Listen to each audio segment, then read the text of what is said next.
This date of 7300 BC was interesting.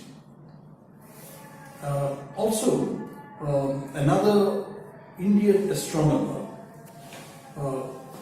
his name was K.D. Abhyankar, who was a professor of astronomy in Osmania University. Independently and with different arguments, he came to this same date.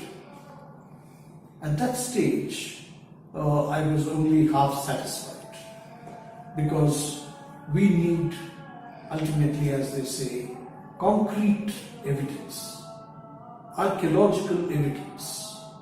So I asked a German friend of mine, who was a bit of an anthropologist. I asked him, look, I am looking for evidence, archaeological evidence of a civilization that existed around 7300 BC, because we know that it's long before the pyramids and all that. Then this German friend of mine remembered my request, and he rang me up. He said, his name was Bunke.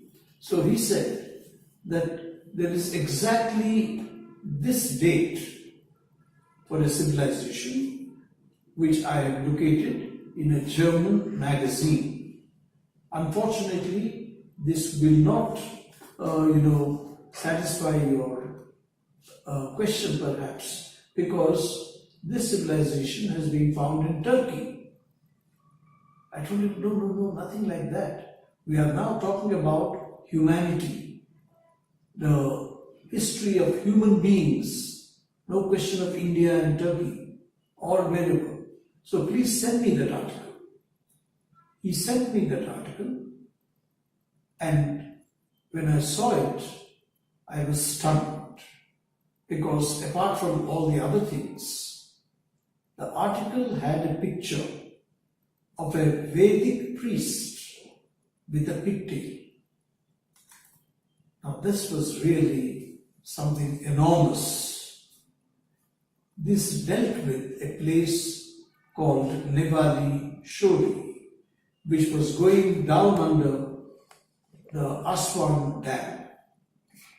So I thought that I should visit this place before it completely gets submerged. That's when I went in 1992, I think, to Turkey. At that time, it was not so easy to get a visa to Turkey.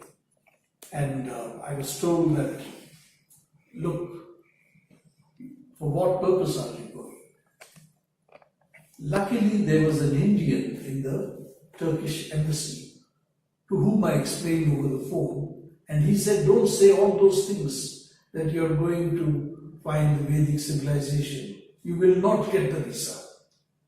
You just say that you're going there for some tourism or archaeology, and I will see that you get the visa. So I did get the visa, but then I had also to get a German visa to meet one Professor Hauptmann, who was the author of that article, who wrote in great detail, Herald Hauptmann. So I then applied for a visa to Germany, and the German consulate or cultural center those days, Goethe Center it was called, in Hyderabad, they backed my case. They said, please give the visa to this person. And I was asking for just 2 days visa to meet Professor Hauptmann and discuss matters with him. Unfortunately, the visa was rejected. The German center head was furious. He said, once I had written to them, how could they sort of reject the visa, and you were asking just for a transit visa of 2 days, nothing more. Well, so I thought I won't meet this gentleman, but go straight to that place. When I reached Bombay, I thought, let me make one more trial.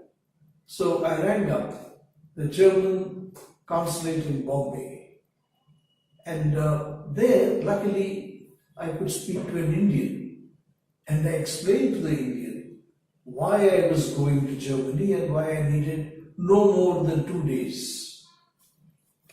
Then the lady, and it had been rejected also. Then the lady said, no, I will give it to you. So I got the visa to Germany as I was practically on my way to the airport. Then I went to Germany, and there was Professor Herald Hoffmann, a most warm-hearted and wonderful human being who came to the Frankfurt airport to pick me up, made an announcement so that I wouldn't miss him. And then I asked him, and he told me all the things about this place, Nevali Shori. And he said, you can go there, you have to go to a place called Urfa or Shanli Urfa, and from there you have to take a cab. So I went to Shanli Urfa, which was a back of beyond place, absolutely like an Indian village. But I started, and very dirty on top of all that, I started asking some people. There was a German professor and a driver who took him. Can you take me to the driver? Well, they took me to the driver, whose name was Ramsey. He was a Kurd, by the way. And he said, yes, I remember, and I'll take you there. So that's how I went to the place Nevali Shori, which was again back of beyond. I couldn't have found it myself. And there was a museum of all the artifacts found in Nevali Shori. And the curator of the museum was most friendly and most helpful and allowed me to go inside and even photograph some of the objects. They were all in some way or the other related to the main theme, not dealing with any modern or post-ancient period. So, sure enough, there was this head, which I would have said is a Vedic head with a pigtail, a priest with a pigtail. Then, of course, I came back very satisfied.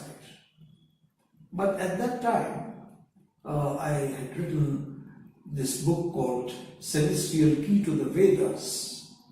And there I had done more work, and it turned out that 7300 BC was just a stop. The story could go well back to 10,000 BC. One has to understand Vedic mythology, which is a completely different cup of tea from our usual mythology, like Mahabharata and so on.